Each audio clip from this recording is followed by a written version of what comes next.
आणि आता एक नजर टाकणार आहोत 50 महत्त्वाच्या बातम्यांवर सुपरफास्ट स्वरूपात।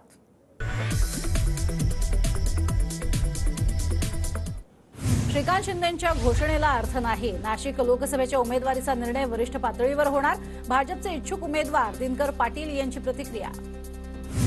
नाशिकची जागा धनुष्य बाणावर लढण्याची कार्यकर्त्यांची भूमिका। श्रीकांत शिंदेंच्या घोषणेनंतर हेमंत गोडसेंची प्रतिक्रिया। हेमंत गोडसेंच्या उमेदवारीच्या घोषणेनंतर शांतिगिरी महाराज नाराज। तिकीट मिळालं नाही तर अपक्ष लढणार, शांतिगिरी महाराजांची भूमिका।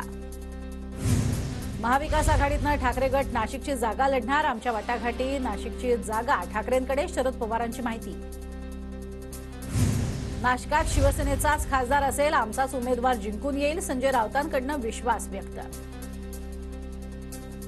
उद्या बारामतीमध्ये अजित पवारांच्या सभांचा धडाका। बारामती शहर आणि तालुक्यामध्ये अजित पवारांच्या तब्बल 7 सभा। सुनेत्रा पवारांची उमेदवारी घोषित होण्याची शक्यता। सुनेत्रा पवारांकडनं सुप्रिया सुळेंबाबतचा photo tweet. Happy moments with Supriya Sule caption देत सुनेत्रा पवारांकडनं फोटो ट्विट।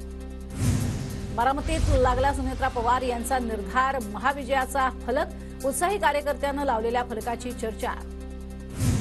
बारामतीची जागा अजित पवार गटाला मिळाल्यास पाठिंबाच असेल। सुनेत्रा पवार उमेदवार असतील तर आमची साथ असेल, भाजपच्या प्रवीण दरेकरांची प्रतिक्रिया।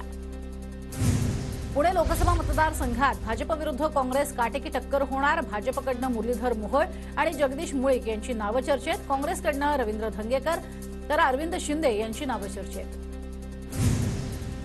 छत्रपती संभाजीनगरच्या जागेसाठी तब्बल 8 दिग्गज इच्छुक। भाजपकडनं भागवत कराड यांचं नाव निश्चित झाल्याची माहिती। शिंदे गटाकडनं संदीपान भुमरेंचं नाव अंतिम, तर ठाकरे गटाकडनं खैरे आणि अंबादास दानवे यांच्या नावाची चर्चा। छत्रपती संभाजीनगरमध्ये चंद्रकांत खैरेंकडनं प्रचार कार्यालयाचं स्तंभपूजन। ठाकरेंनी आदेश दिल्या, संभाजीनगरमधनं लोकसभा लढणार, खैरेंची प्रतिक्रिया। नांदेडमधून काँग्रेसच्या वसंत चव्हाणांचं नाव लोकसभेसाठी चर्चेत। वसंत चव्हाणांकडनं नांदेड लोकसभेच्या तयारीला सुरुवात। चव्हाणांचं नाव काँग्रेसच्या केंद्रीय समितीकडे पाठवल्याची माहिती। नांदेडमध्ये काँग्रेसला धक्का। काँग्रेस नेते मारोतराव कवळे यांचा भाजपमध्ये प्रवेश। अशोक चव्हाणांच्या प्रवेशानंतर भाजपमध्ये इनकमिंग सुरू। भाजपच्या हिंगोलीमधील शिष्टमंडळानं घेतली अशोक चव्हाणांची भेट। हिंगोलीची जागा भाजपला सोडण्यासाठी अशोक चव्हाणांसोबत चर्चा। शिंदे गटाचे खासदार हेमंत पाटील यांच्या जागेवरती भाजपचा प्रबळ दावा। उमेदवारीसाठी युतीनं मला शब्द दिलाय। मुख्यमंत्री शिंदेंनी देखील आश्वासन दिलंय, तर मला वाटत नाही समरजित घाटगे इच्छुक आहेत, संजय मंडलिक यांची प्रतिक्रिया। महायुतीकडनं उमेदवारी आपल्यालाच मिळेल, संजय मंडलिक यांचं कार्यकर्त्यांना वक्तव्य। तर मुख्यमंत्र्यांच्या भेटीनंतर संजय मंडलिक लागले कामाला। कोल्हापुरात मंडलिक यांच्या भेटीसाठी कार्यकर्त्यांची गर्दी। नागपुरातील काही सामाजिक संस्थांच्या कार्यकर्त्यांची नितीन गडकरींसाठी बिनविरोध निवडणूक करण्याची मागणी। हातात फलक घेऊन कार्यकर्ते रस्त्यावर। आम्ही जय श्रीराम म्हणणारच, लोकसभेत भावना गवळींनाच निवडून आणणार। खासदार भावना गवळी यांच्या फलकामधनं उद्धव ठाकरेंना डिवचण्याचा प्रयत्न। महायुतीकडे लोकसभेसाठी 3 जागेचा प्रस्ताव। जोगेंद्र कवाडे यांची माहिती। अमरावती लोकसभेवरही जोगेंद्र कवाडे यांच्याकडनं दावा।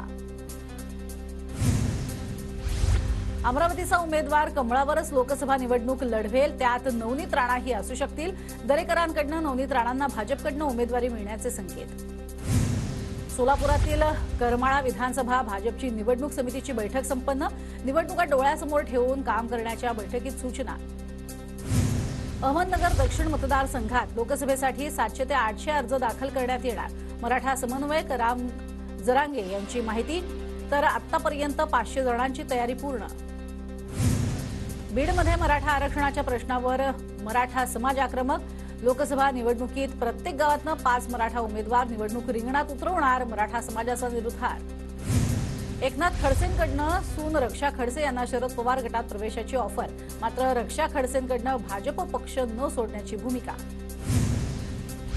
अहमदनगर शहराचं नामकरण अहिल्यानगर करण्यास मान्यता। मंत्रिमंडळ बैठकीत महत्त्वाचा निर्णय।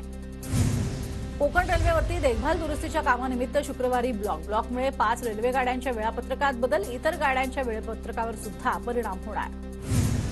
जिल्हा पणन अधिकाऱ्याला खासदार सुनील मेंढे यांनी धारेवर धरला। शेतकऱ्यांच्या खात्यात पैसे जमा न झाल्यानं सुनील मेंढे भडकले। 2 दिवसात शेतकऱ्यांच्या खात्यात पैसे जमा करण्याचे निर्देश। मुस्लिम बांधवांचा पवित्र रमजान महिना सुरू. भुसावळ बाजारपेठ विविध वस्तूंनी सजली. विविध खाद्यपदार्थ खरेदीसाठी नागरिकांची गर्दी. रत्नागिरी जिल्हा परिषदेचा अर्थसंकल्प सादर. 26 कोटींच्या अंदाजपत्रकाला मंजुरी. यंदा शेतकरी आणि विद्यार्थ्यांसाठी भरीव तरतूद. पुण्याच्या भोर तालुक्यातल्या 267 अंगणवाडी सेविकांना शासनातर्फे नवीन स्मार्टफोनचं वाटप. आधीचे मोबाईल जुने झाल्यानं सतत हँग होत असल्यानं नवीन मोबाईल फोनचं वितरण. जानेवारीपासून ते मार्चपर्यंत पार पडलेल्या म्हाडाच्या 3 लोकशाही दिनात वर्षानुवर्ष रखडलेले 32 अर्ज निकाली. सर्वसामान्यांच्या तक्रारी सोडवण्यासाठी म्हाडातर्फे जानेवारीपासून प्रत्येक महिन्याच्या दुसऱ्या सोमवारी लोकशाही दिन आयोजित.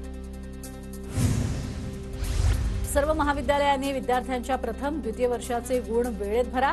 निकाल जाहीर झाल्यानंतर संकेतस्थळावरती गुण नोंदवायचे असल्यास महाविद्यालयांना प्रति विद्यार्थी 500 रुपये दंड. मुंबई विद्यापीठाच्या सूचना. पुणे महानगरपालिकेत समाविष्ट 34 गावातील सोयीसुविधांसाठी 18 लोकप्रतिनिधींची समिती. समाविष्ट गावातील विकास कामं आता या समितीच्या माध्यमातून केली जाणार. उज्जैनच्या महाकाल मंदिराच्या धर्तीवर दादरच्या सिद्धिविनायक मंदिर परिसराचा विकास होणार. बृहन्मुंबई महानगरपालिकेकडून अर्थसंकल्पात 500 कोटींची तरतूद.